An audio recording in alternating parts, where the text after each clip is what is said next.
Hello everyone, this is Direwolf20 and welcome to episode 11 of Direwolf20 Server Play Series. You can see me hanging out in my new Forgecraft room, which will probably be getting some upgrades and some fancification going on pretty soon.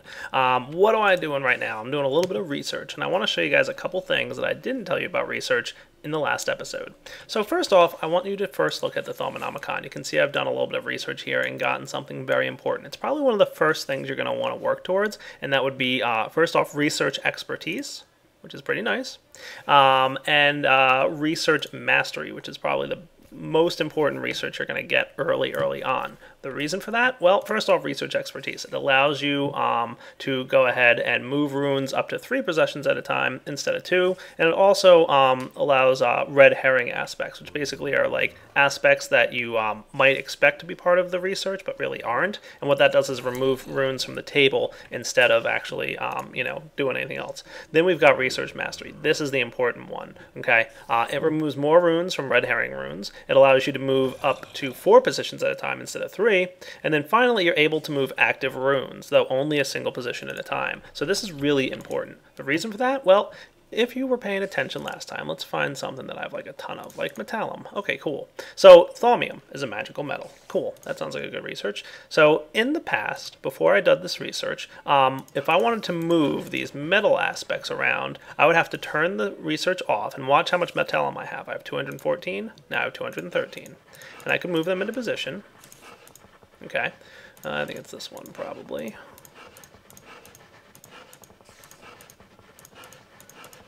And then turn it back on.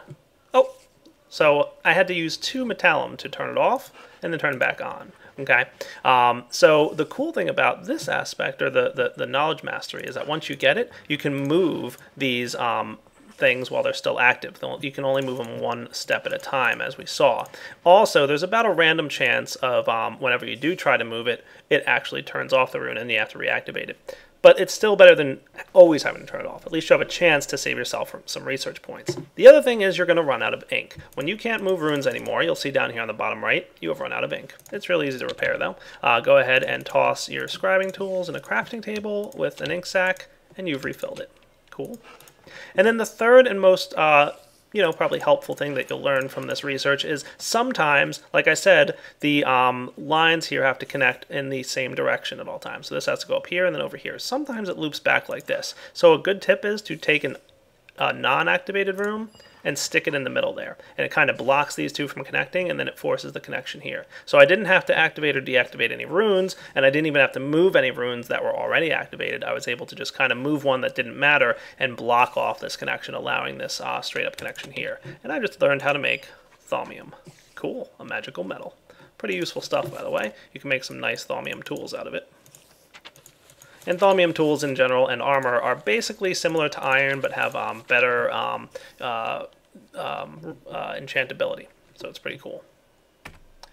A little better than iron and more enchanting. Can't go wrong. Nice, right? So that's me doing some research. I was just kind of playing around in between episodes, researching a bit. There is one thing that I got, though, that I'm really excited for. I got it kind of early on. Let's see. Let's find thaumaturgy. So remember, I did get that fire focus here. I don't really need the fire wand too much. While it's nice to have, I don't really need it. But the one wand focus that I always love to get my hands on is the wand of equal trade, which I did happen to get. So I'm going to need some quicksilver, some nether quartz, some order shards, and some entropy shards. I'm also going to need a wand in here that has a bit of order, perdito, and terra on it. Okay, so how's my wand looking? I've got a wand with order, and a little bit of earth, and 0 perdito. That's great. Okay, so one other place that you can get this stuff from, when you kill enemies, you'll notice sometimes little, what looks like experience orbs. Check out my, let's say, oh great. Neither one of those ones. Well, I got 2 perdito from that, as you can see. Let's kill this dude. Basically, they do occasionally drop little orbs of magical energy. So you can see I'm up to 6 perdito now, so that's good. So when in doubt, if you're really having trouble finding any of these nodes, run around outside and kill some enemies. You'll be surprised just how much you get from it. You will fill up your wand pretty quickly. You're going to want to find yourself some good aura nodes nearby. Don't get me wrong. Little nasty zombie thing. I hate those things. So yeah, look at all the Perdito I've already gotten. And a bit of, you know, air and stuff as well. So trust me, you're going to want to find some good aura nodes. Speaking of finding good aura nodes, I think, let's see. I also got the research. I believe it's an artifice. Goggles of Revealing. So I need a little bit of everything in order to get my Goggles of Revealing. Let's go make some. And then I can find some more aura nodes. And then I can get a Wand of Equal Trade. And then I can be really happy. Alright, so what did I need? I needed, according to this book here, 2 thermometers, 1 for each eye, of course, a bit of gold, and a bit of leather. Mob drops, 4 leather. We're going to need 1, 2 of each crystal. And then we're probably going to need, like, I don't know, 4 gold for the thermometers, and then 6 in total, so that should look cool. So let's craft ourselves, oh wait, I need a little bit of glass. 2 of them, please. I'll just get a stack. I always have a need for glass, and I never have it on me. So 2 thermometers, and then over to our arcane work table here. So here's how you craft using this thing. So according to our Thaumonomicon, we need to infuse a little bit of magical energy into the arcane workbench as it crafts the item. We need 5 of these aspects and 3 order and Perdito each. Okay. In order to make that happen, we need a wand with at least those aspects inside of it, so built in, right? Then we take our 2 thermometers and craft it just like you would craft a regular old crafting recipe. But you'll note here that it's flashing and telling you which aspects are needed. So 5 of these guys and then 3 and 3. So all you have to do is put that wand in the top right and it's ready to craft, provided that that wand has enough stuff in it. Goggles of Revealing. See Iron Helmet? Hello, awesome goggles that are very fashionable. Hello, sir. How are you? Alright, Goggles of Revealing. Basically a thermometer on your face. Yep, you don't have to carry this thing around anymore to look through in order to find stuff. You do still need to scan things, though. So if you want to scan entities and stuff, like that Hecate over there, which I can't learn anything from, but I'm still going to kill because they're horrible creatures that hurt you a lot. Yeah, but you shouldn't need this anymore to see your aura nodes. So let me go find one and see about recharging my wand a little bit. And then we can start getting a Wand of Equal Trade, which, honestly, one of my favorite Thaumcraft items. One of them. One of many. Hello everyone, this is Direwolf20, and welcome to episode 2 of Season 4 of Forgecraft2. I'm off to a quick start here, already getting my smeltery set up from Tinker's Construct. You guys know I like to use a smeltery almost exclusively early game here, and I'm not making any exceptions. Definitely not. So I'm getting a basic smeltery set up. I think a little bit of smeltery glass would go a long way here towards helping me out. Well, let's see. I'm probably going to need a little bit more of the seared grout stuff than I have, but that's okay. So a controller, and we're also going to need a tank. So yeah, obviously one of the first things I want to do is get this thing set up. Actually, let me try this. I forget if these two have to be on the same level or not. Nope, I guess not. Awesome. That works for me. Okay, so that's that. That thing's all set. Cool. Alright, I'm probably going to need a little bit more of this stuff.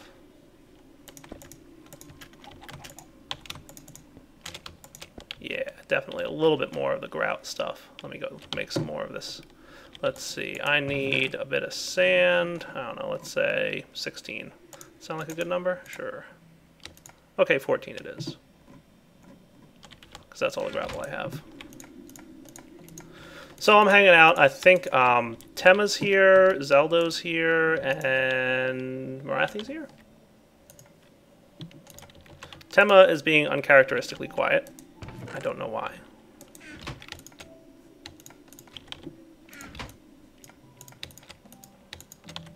Why are you being so quiet? Can't talk at the moment. I figured that much out.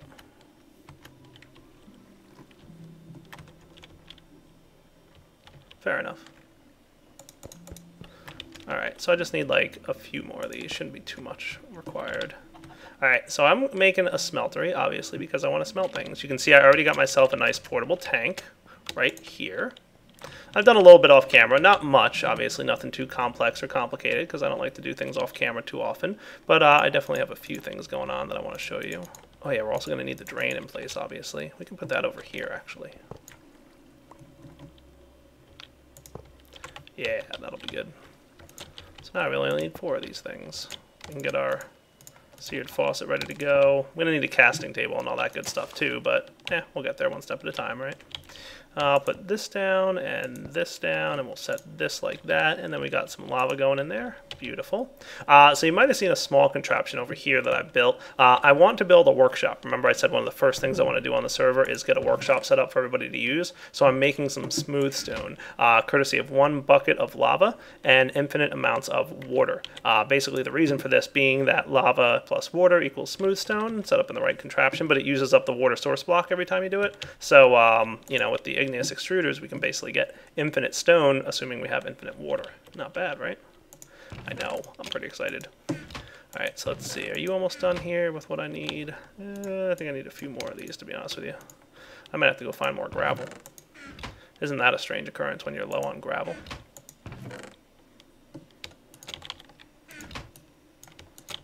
Morathi's still around, or all quiet?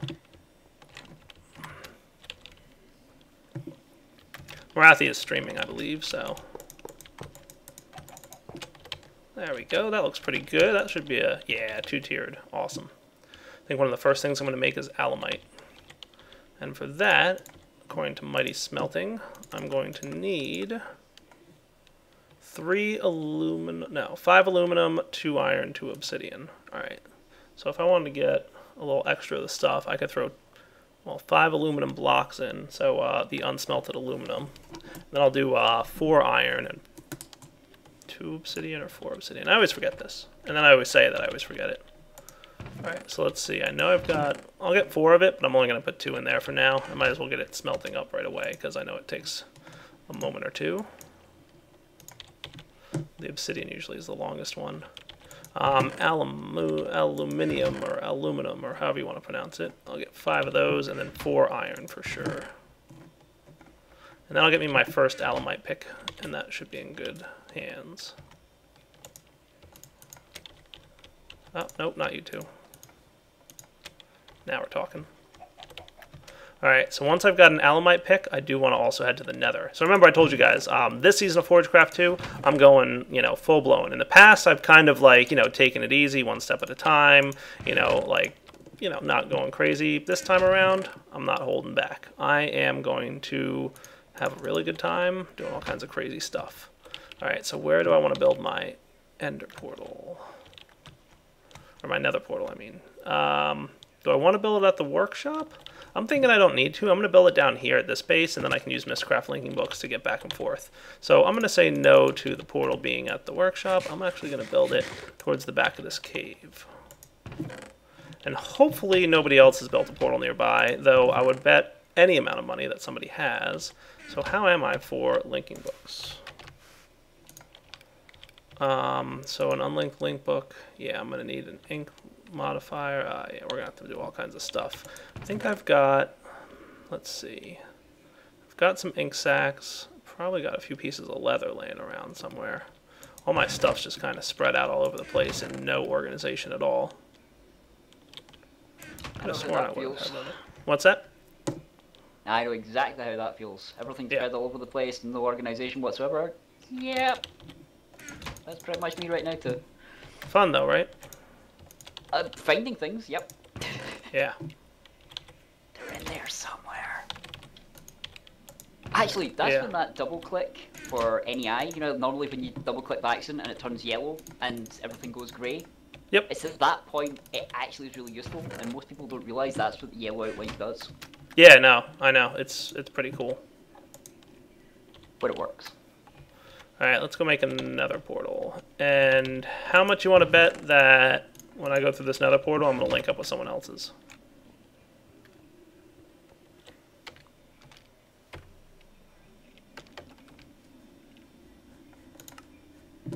Timmer's in there for a full 50.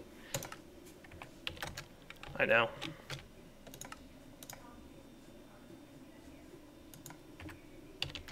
Let's put it back here. This looks like as good a place as any. Yeah. Back in a sec. There we go. Heading for the nether. Let's see what kind of trouble I can get into. Anything I really don't want to bring with me into the nether? I can't think of much that I would be terribly upset to lose there. Probably put these books away and stuff.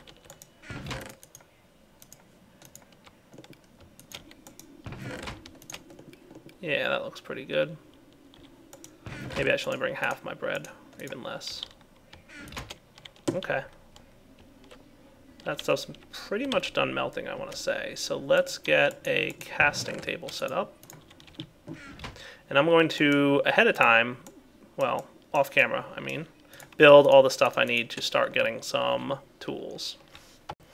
Okay, and we're back, guys. So I've got some molten aluminum brass, a little bit of alemite. Awesome. That's a good amount of it, too. I should probably get a casting basin. Yes, that would only need a little bit more, like 2 more pieces of gravel. Do I not have any more gravel? I could have sworn I would have. Alright, I have a solution. If I cook up some of this, I'll be able to make a casting basin very shortly. But in the meantime, I can take my stone pickaxe head here, pour out a mold. Looks good. Put the mold back in. I'm going to click on the molten alemite to bring it down to the bottom there. And there we go. Alemite pick. Awesome. Cool. So this guy's not going to be anything terribly fancy. I don't need anything crazy good here, do I? Probably not. You know what I could do, though? I could throw a paper binding on it, right? And I'll probably just use a wooden stick. Let's put this thing together. Tool station, pick. Well, let's actually do tool, rod, pattern, wooden tool rod, and tool binding, can be paper. And then this will be a really basic but functional alemite pick.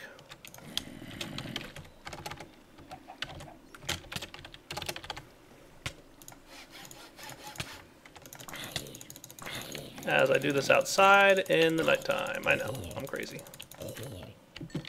Cool.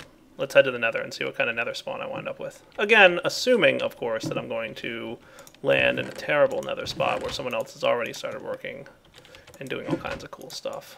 That's fine. You guys are going to come down here, and we'll have this chest store things like this. Cool? Alright, Alemite pick. Let's go exploring. Into the nether we go. Should I bring some cobble? Probably. Just in case. Hey, Temma. I see your microphone light is no longer muted.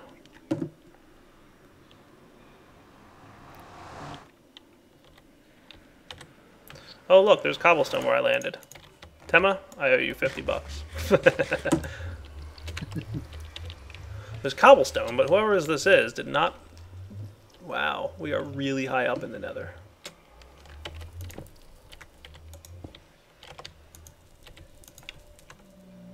Okay, good times. This is like a terrible nether spawn. Oh well, I'll live.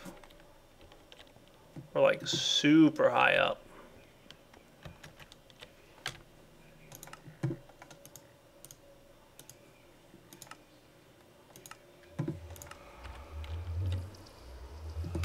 Alright, I thought that would work.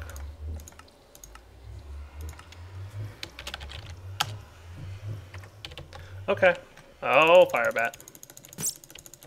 Oh, that's Temma. Is that you? Hello. How's it going? I see that you are a firebat. Is this your portal? No, I think this is Mr. Ooze. Are you a ghostly horse now? Apparently, yes. I'm not sure why I'm a ghostly one, though. Interesting. Alright, YouTube audience. There is one of those nitro creepers that I love so much. I'm going to mine a bit in the nether and hopefully find a couple cobalt and ardite and that kind of cool thing if Temma hasn't gotten it all before I got here. And then we'll be back in just a moment. Alright, I'm back. So after doing a little bit of looking around in the nether, looks like I found out this is the base apparently of where my portal comes out at. What do we got here? Ah, Project Red trees. Cool. I'm flying back to my base via bat form because I figure, hey, I you know, had to take this long path. That's one of the annoying things about nether portals that I just hate. Is it's so hard to get them to be one-to-one on any kind of server. Okay, so getting back to my base, let's get set up. Alright guys, made it back to my base. I still have my aluminum brass in here, but I'm melting down some ardite and some cobalt. I'd like to get a hammer and a pick. And maybe a couple other things, we'll see. Okay guys, we are back and I'm placing down the tool forge I just made. Cool. How's my melted stuff doing? Good. We've got manulin on the bottom. That's a good sign. I'm going to get from my pattern chest here 1 manulin pickaxe head. Awesome. And I'll get an extra ingot for storage and use later. Next up, I want to make sure that I'm getting some molten cobalt, so we're going to switch that to the bottom there.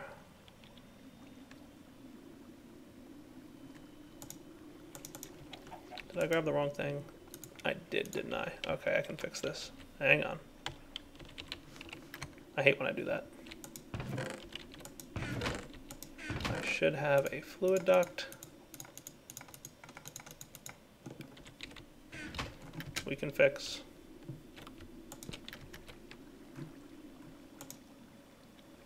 Oh, right. I need, well, yes. Redstone signal.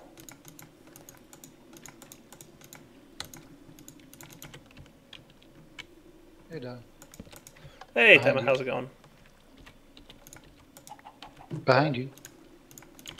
Oh, did you bring me presents? Hooray! Builder's Wand. I knew I could rely on you to have a division sigil by now. You are awesome, my good sir.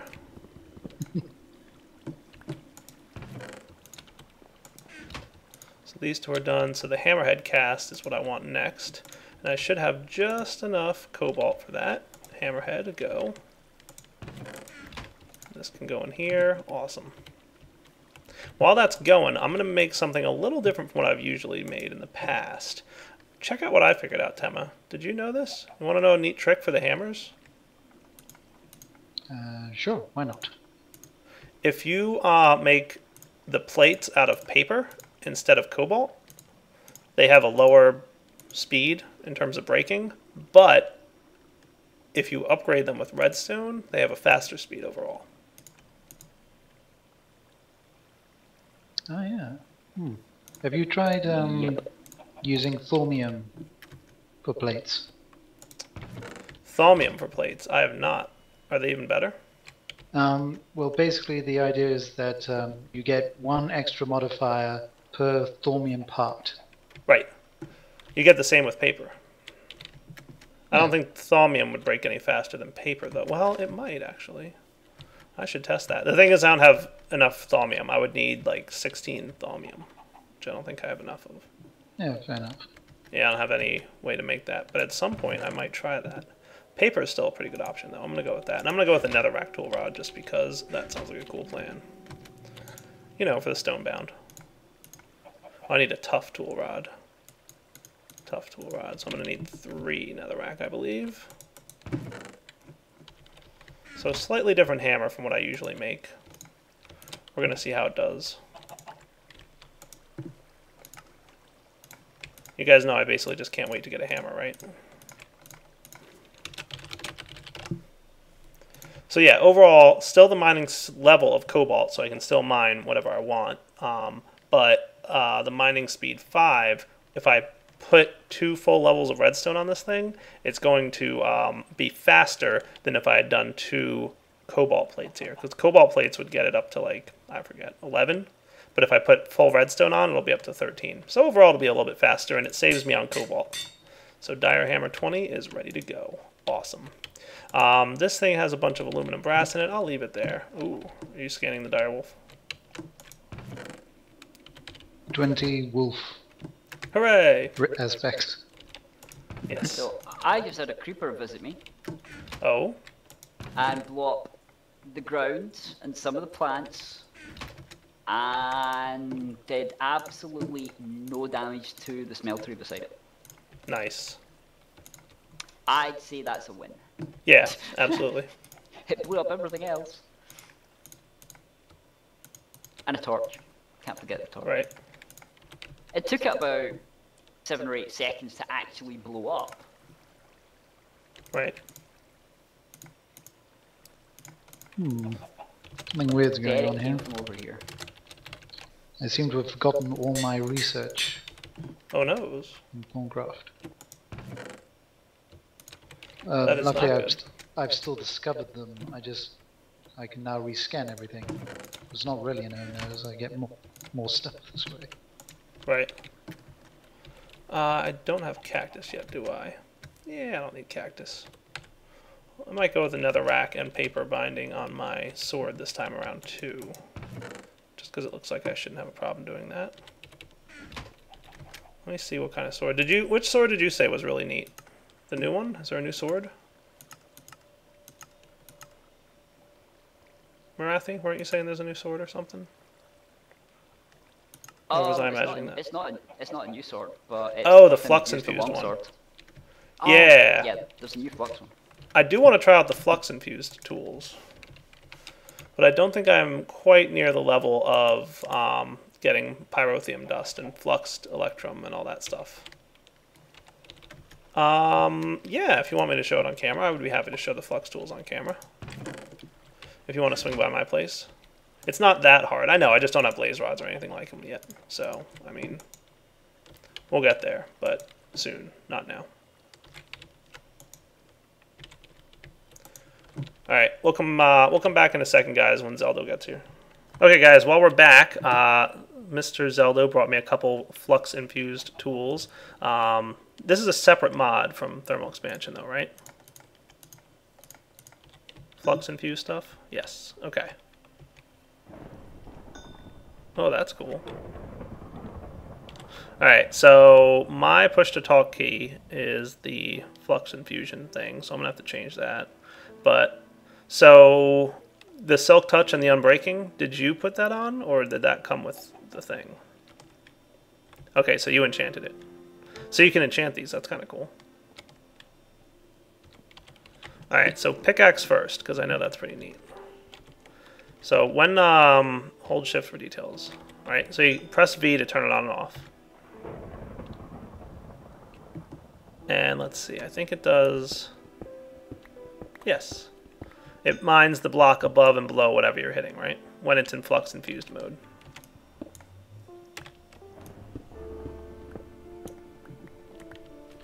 Oh, nice.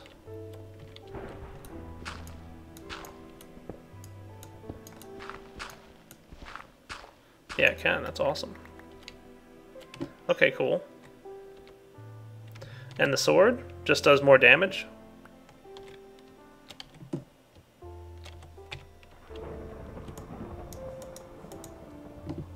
Sweet. I like them. Flux damage is not blockable by armor. I don't like the sound of that.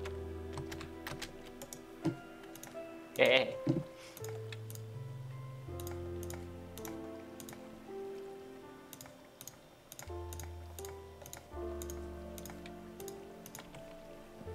You know what? I need a sword. Or you know what? No. If I want to make it, yeah. If I'm making just a regular old sword, then I don't want binding. I want a wide guard. And that's the one that looks like that. Wide guard.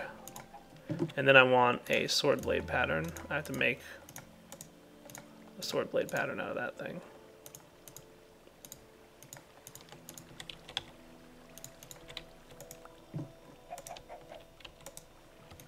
There we go. Aluminum brass. Make me a sword blade pattern. Oh yeah, you want your battery back. So while that battery is on your hotbar, it'll charge the items instead of them draining from their own little capacitor. Is that what I gathered?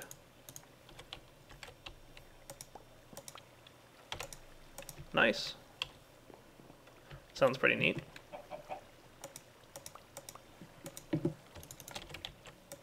Alright guys, so we've got a nice set of weapons and tools courtesy of Tinker's Construct.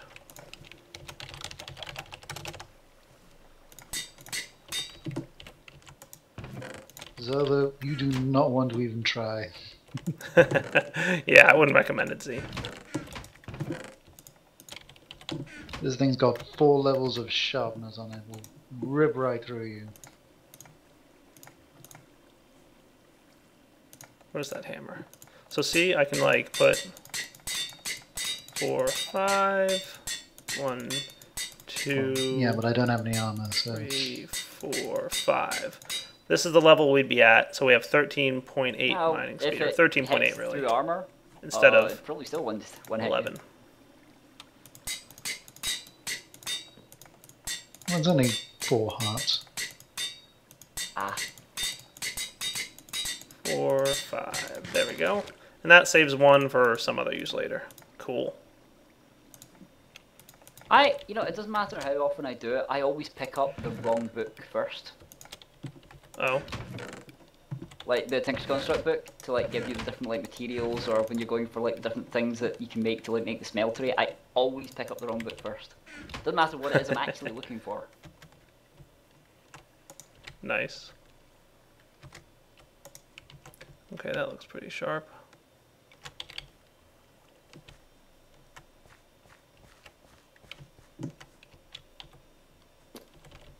Okay, so next thing I want to do is get a cow farm going. Hey Jaded, how's it going? Hey, Jade. MS45? Oh. Hello. Hello. Uh, I'm going to play with some Ars Magica right now. your mod pack should be up. Oh, cool. The only oddball thing to note, I accidentally included Morpheus in the client side. It won't break anybody's client. It's just... Okay. Oops, I accidentally put it in both folders. That's cool. I'll remove it before we push it to recommended. Doesn't hurt nothing, right? No. Because if that's worried. the unfortunate thing. If it would, flash when I put it on client side, because I put up a server and I put all the mod packs on the server and then I connect using the client every time I update a pack and play around for a little bit and make sure everything works client and server side. Right. If I have a client side mod that's client side only on the server, it goes, oh my god, no! If I have a server only side one on the client side, it just goes, whatever. Nice. It doesn't actually break it. It's just weird.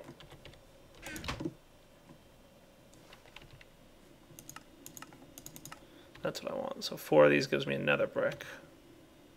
I need 6, so I need 24. People need to add a client-side call for, are you loading server-side only on client-side only? And then it can go, no! And I go, oh, oops, duh. Cool. I'm pretty excited to have an early game cow farm courtesy of the Ars Magica mod. Moonstone. Oh, I need Moonstone.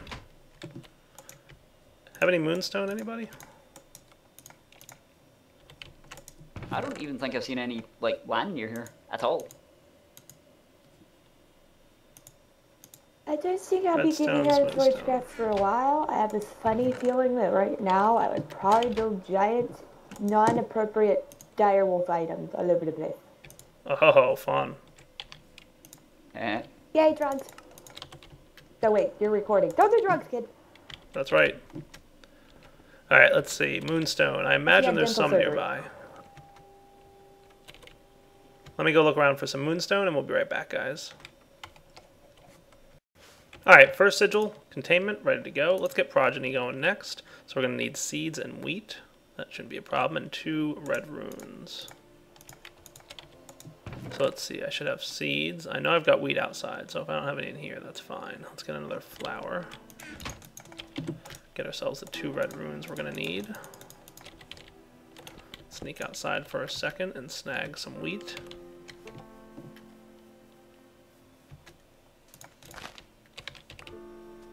Okay. And that should be good.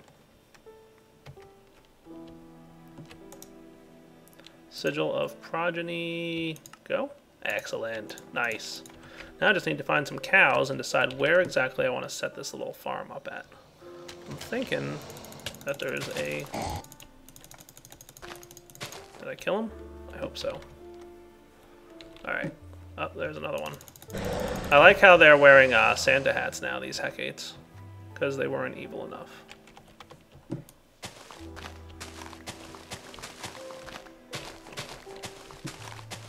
Okay, this'll do.